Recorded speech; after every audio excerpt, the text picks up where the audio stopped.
Okay, good morning, everyone, and thanks for joining today's briefing at the Jerusalem Press Club. I'm Talia Dekel. With reports circulating on progress towards a potential deal over the release of hostages by Hamas held since October 7th, Israelis are waiting for details, including confirmation of who will be released and at what price. To understand how a second ceasefire will impact developments on the ground, including the IDF's ability to implement its goals in Gaza, as well as the larger regional picture, JPC is proud to host Major General in Reserves Yossi Kuperwasser, former Director General of the Strategic Affairs Ministry and former head of the IDF Military Intelligence Directorate's Research Department. Today, he's a senior project manager at the Jerusalem Center for Public Affairs, JCPA, specializing in the security dimensions of the Israeli-Palestinian conflict. Thank you very much for joining us, General. Yeah, well, just Brigadier General system. Okay. It might be upgraded, but we did. Sorry, but we had bad intel. Yossi, according to remarks made by the White House National Security Advisor Jake Sullivan to CNN last night, negotiators have reached an understanding on the basic contours of a potential deal. I don't know if we have the time now to go through all of the steps, but basically the first step will entail releasing women, children, and wounded, with the next steps being, of course, men, soldiers, and dead bodies. And of course, this will come at a price of both stopping the fighting for 45 days, as well as a significant humanitarian aid program.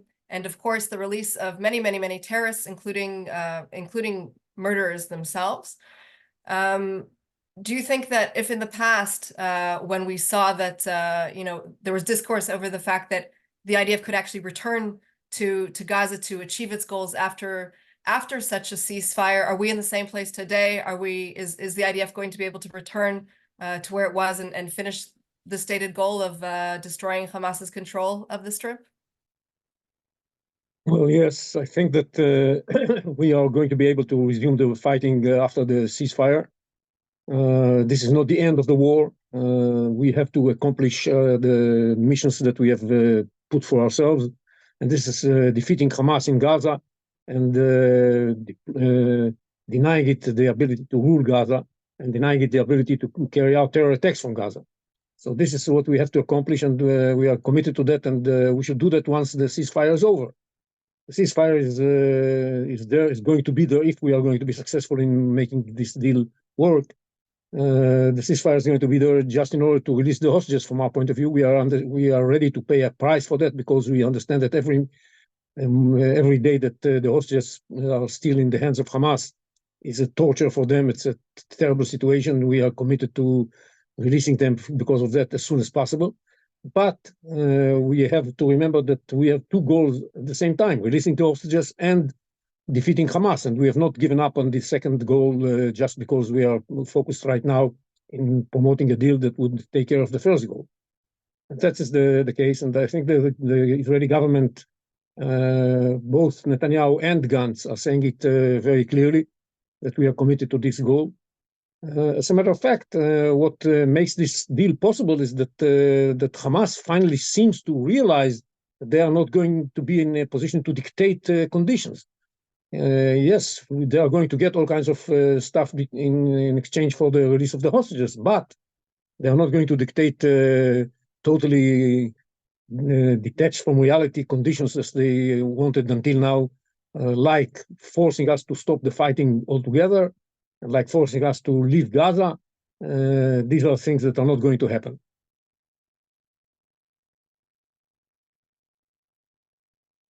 Okay, and do you think that we'll actually be able to see through the other steps of the deal if there's such a big gap between the first one and the ones that follow? Will we? Depends. Go ahead. It depends, because over the head of Hamas hovers our threat to enter Rafah and to finish the job militarily. And this would mean that Hamas would be in a very dire situation. And who knows, maybe we'll eventually catch and capture the leadership, including Sinwar. And this can end in a very bad situation for Hamas. And as a matter of fact, in my mind, the best way to handle this entire thing for Hamas and for everybody else is to ask Hamas to leave.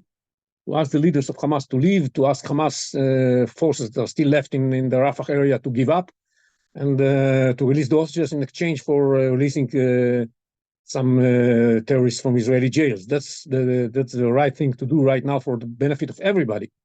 But since Hamas is not ready for this option, we shall have to fight and finish the job, and this is what's going to happen. In my mind, with this threat hovering over Hamas, there's a chance that they are going to be ready to move forward on the other parts of the deal as well. But this will be put to a test as we move forward. Okay, and what do you think this message what is the message to perhaps Hezbollah in the north or in other areas that Iran's proxies are operating against Israel? How are they looking at this deal playing out? Let's put it in two different contexts. One, what they are going to say, and the second is what they are going to think. Okay, they are probably going to say that this is an achievement for Hamas, and it's an achievement for the Iranian-led Axis, that they've forced Israel to release the terrorists from Israeli jails, and that's and then to bring in more humanitarian aid, and maybe this is still to be worked out. Maybe allow some people from northern Gaza to go back to their homes in the context of this deal. There are going to be things that Israel is going to pay. But what they're going to think is that Hamas is doomed.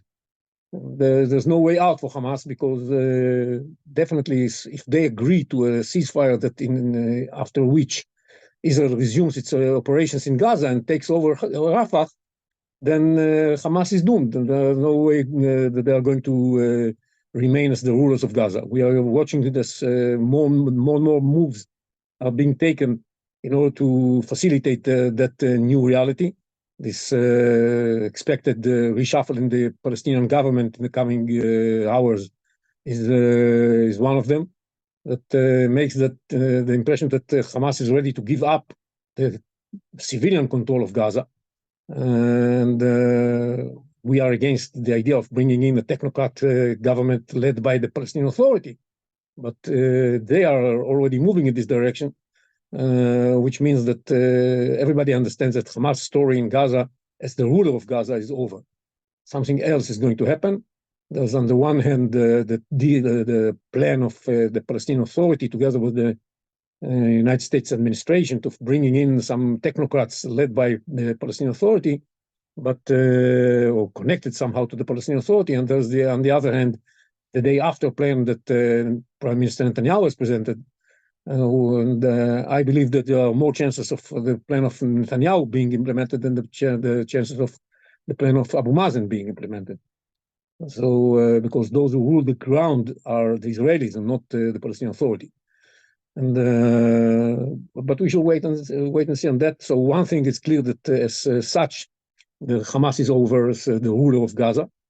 Of course, we are very concerned that such a technocratic government would actually take orders from Hamas and Palestinian Authority. That's why we are not going to stop at that. And the second thing that they are going to think is that all of that has been possible because Israel's military operation was successful. Successful in defeating Hamas in the northern part of Gaza and the central part of Gaza, destroying 18 of their 24 battalions and maybe more now. And the price that Hamas has paid and the price that the Palestinian population has paid for launching this attack, this massacre attack on October 7th, is such that Hezbollah and the Iranians will have to understand that it was not a very good idea to launch such an attack.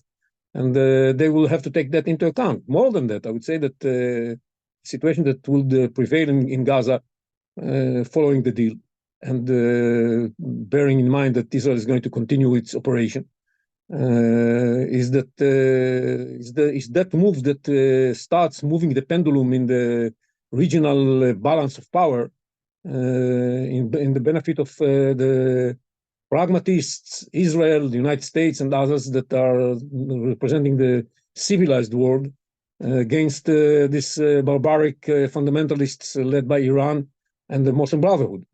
and that is something very important that for Hezbollah and Iran to take into consideration. But is this pendulum swinging so far that they're deterred from continuing to launch rockets at all of our villages in the northern border? I mean, you're saying that they're not going to do their own October 7th because of this deterrence, but they're still attacking northern communities every day. Tens of thousands of Israelis are still displaced. Where do you see that continuing to play out? As long as the situation in Gaza is not finished in the way that I will describe now, they will continue their efforts in order to deter Israel from launching the attack in Rafah. And everything that we see today is focused on the attempt to convince Israel through the American administration, so putting pressure on the American administration to convince Israel not to carry out the operation in Rafah. And so far, the Americans are saying, okay, you can carry out the operation in Rafah, but make sure that the civilians are not hurt and minimize the damage to the Palestinian society. And that's what they're trying to tell us to do.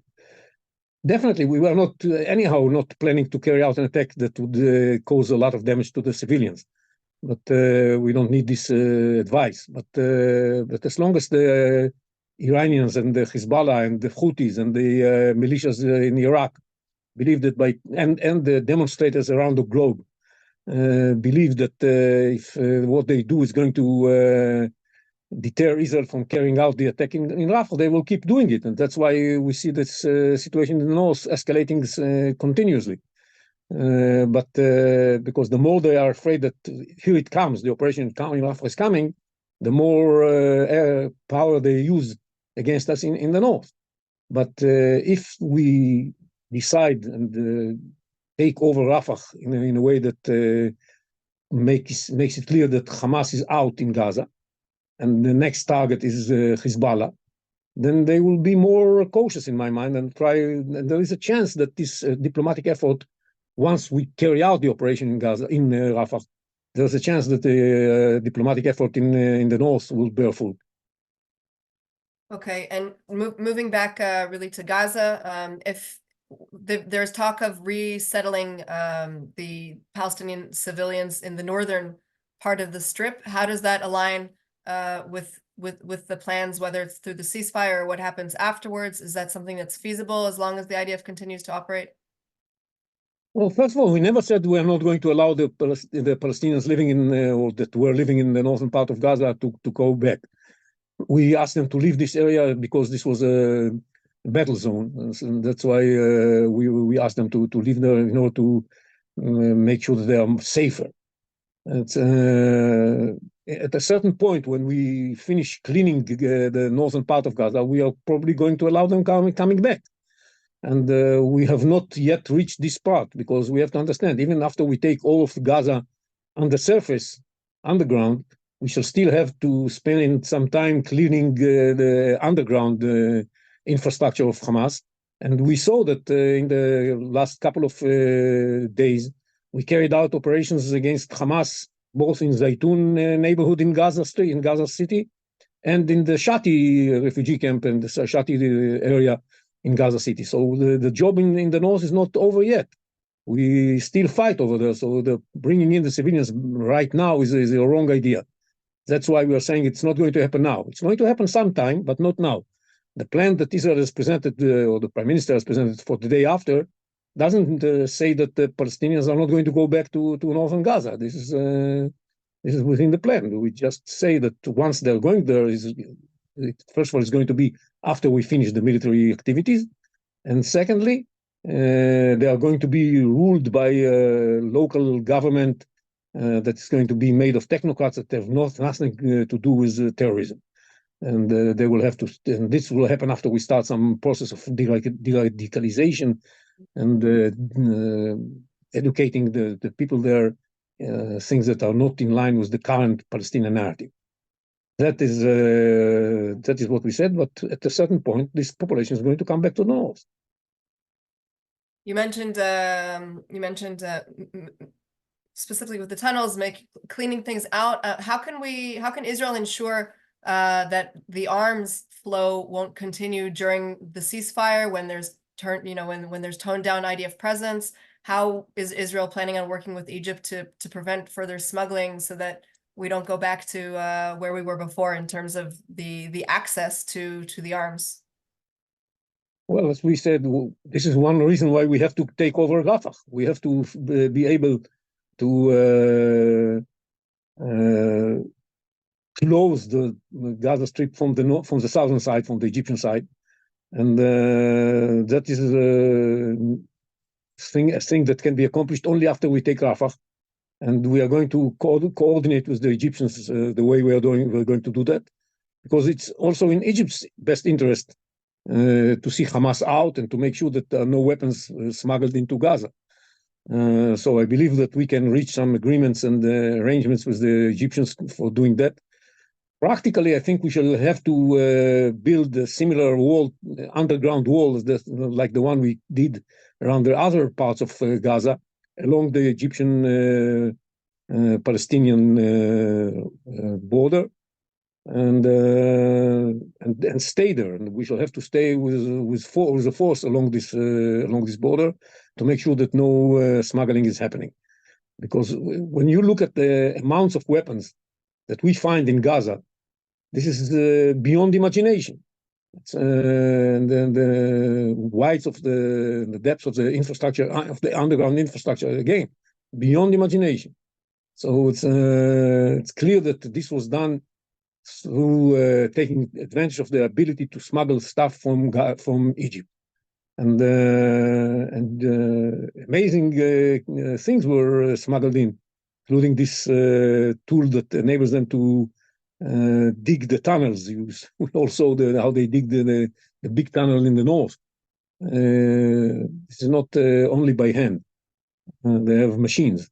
And these are things that are probably coming in from Egypt, and we have to make sure that no weapons, no military equipment are coming through Egypt in the future. And we shall have to have a presence along the border and some technical facilities that will help us prevent that from happening. Okay, let's move on to kind of the diplomatic aspect of these developments. The U.S., of course, has been integral in achieving in helping achieve these deals thus far. We did see some developments over the last few days with regards to the administration's reversal of its policy on Judea and Samaria. What is your opinion on that? Do you think that this contradicts the developments up until now? Is this something that Israel is taking into consideration? Is this something that could impact our ability to go together with this ally in other processes? Well, we have disagreement with the American administration on the Palestinian issue. This is nothing new, and it has been more visible in the last couple of weeks.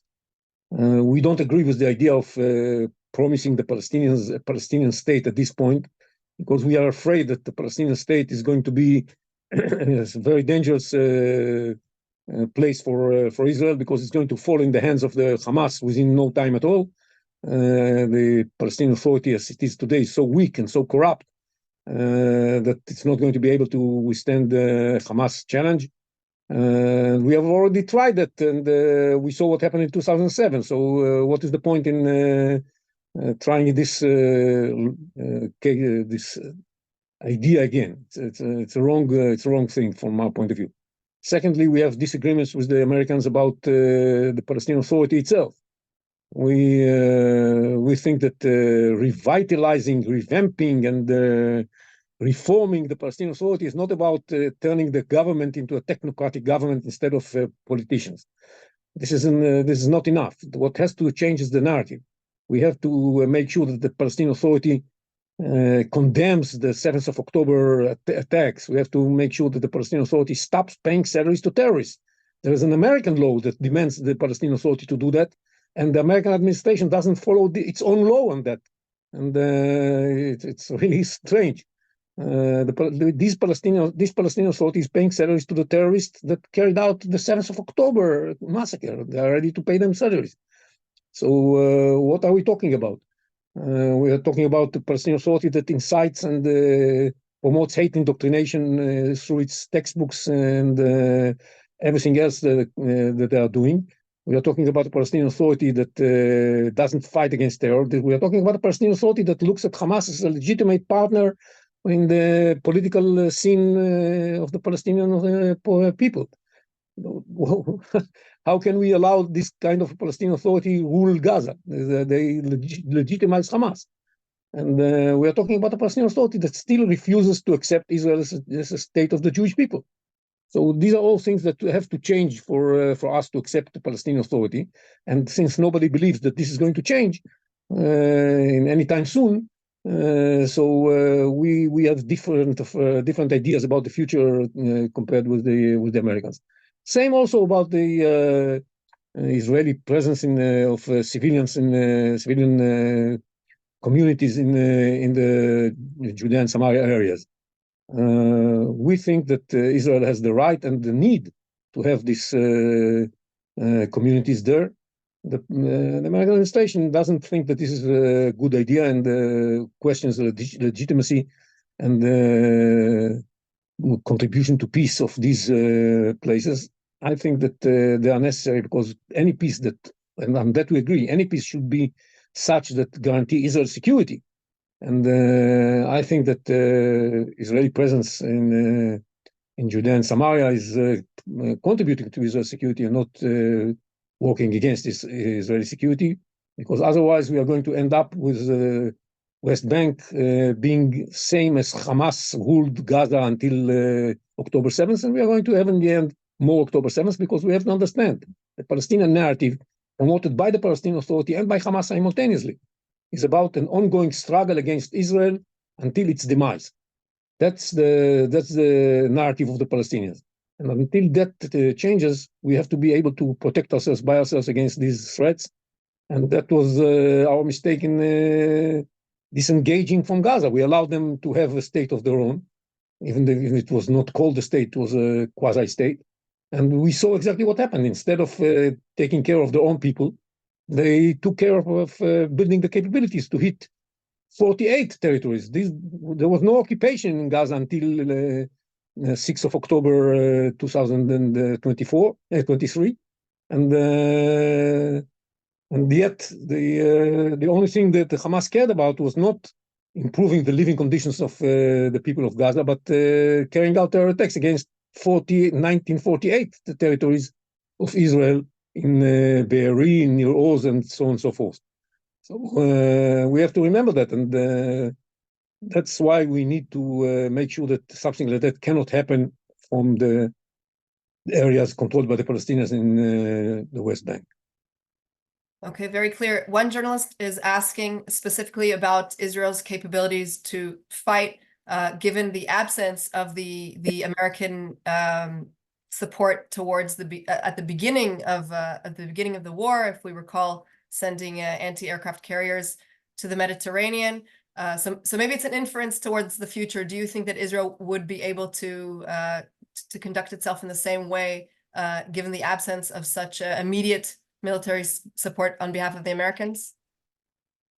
Well, the fact that we have disagreements with the Americans on the Palestinian issue, and the fact that we are a little bit concerned that unease, feel some sort of unease with the American attempt to force upon us a Palestinian state by promising us the normalization of relations with Saudi Arabia, that this is not of the same level for Israel, and the Americans should understand it. Doesn't mean that we do not, first of all, are very thankful for any support we get from the Americans, and we got from the Americans a lot of support during this war, and we keep getting the support, and this is highly appreciated. And secondly, it doesn't mean that we do not consider the war we are at as not just an Israeli-Palestinian war in Gaza. Yes, the main battlefield is there, but the wider picture is much bigger than that.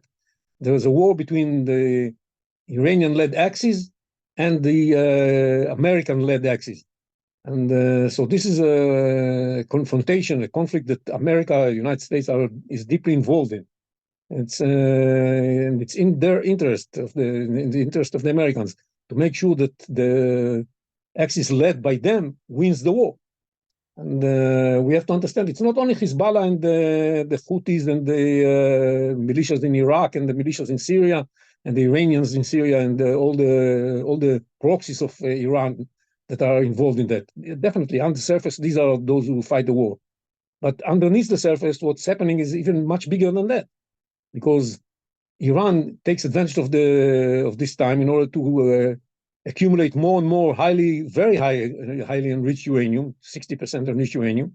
The director of the International Atomic Energy Agency, Grossi, has spoken about that several times recently. And there's a big threat hovering over us all, that the Iranians might take advantage of the situation in order to break out towards a nuclear weapon. And they are shortening the time needed for them to move from where they are today towards a nuclear weapon in a very disturbing pace. That's something that the Americans and Israelis and pragmatic Arabs should be worried about very much. And people almost do not speak about it, but it's happening as we have this conversation. That's a major reason to be concerned with, and all of that means that the United States has to be very deeply involved because of its own interests, not because of the interests of Israel, but because of its own interest in making sure that those threats do not materialize, and that the Iranian axis doesn't have the upper hand, and we don't finish this war with a nuclear Iran. And these are major challenges for us and for the Americans simultaneously. We are at it together. And because of that, I think it's a major interest of the United States that Israel wins the war in Gaza, that it start moving the pendulum, as I said, into the other direction, and together with the United States, form better cooperation with the pragmatic Arabs that is going to be able to push the Iranian threat backwards on all fronts, and not only in Gaza. And I think this is highly important. So in this vein, and specifically in the context of the Abraham Accords, and I think we'll finish with this question, do you believe that that Israel and the signatory countries, as well as perhaps potential new signatory countries, can continue where they left off before the war, or perhaps this is happening behind the scenes anyway, as we speak? Well, first of all, I believe it's happening behind the scenes as we speak, because it's in the interest of all these pragmatic countries, and of the UAE, of Bahrain, and in my mind also of Saudi Arabia, and then Egypt and Jordan. Now, each one of them has its own peculiar interests, particular interests that may have an impact on the way they perform openly. But behind the scenes, they all worry about Iran. They all worry about the Muslim Brotherhood. And Hamas represents both Iran and the Muslim Brotherhood. So while they are trying to tell us, don't finish the job in Gaza, actually what they want us to do is to finish the job in Gaza. And that's the reality. They cannot say it. I understand, although I don't justify it, but I can understand why they are not in a position to say what they really think.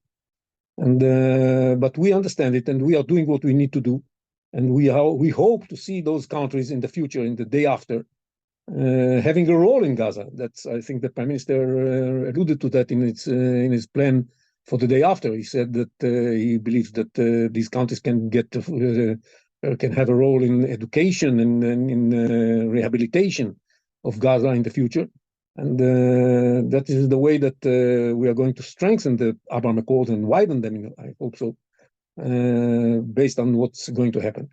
If we don't finish the job properly, then this may have a negative impact on the Abraham Accords countries.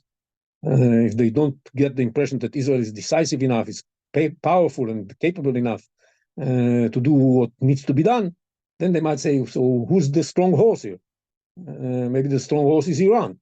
And then they will move in other directions. We have to prove that we are the strong horse, so does the United States. It has to prove that it is the strong horse that they would all prefer to lean on in the future, and that we can provide security and stability for the Middle East, not immediately, but we are in the process of improving security and stability in the Middle East. This is going to be something that the pragmatists are going to like very much.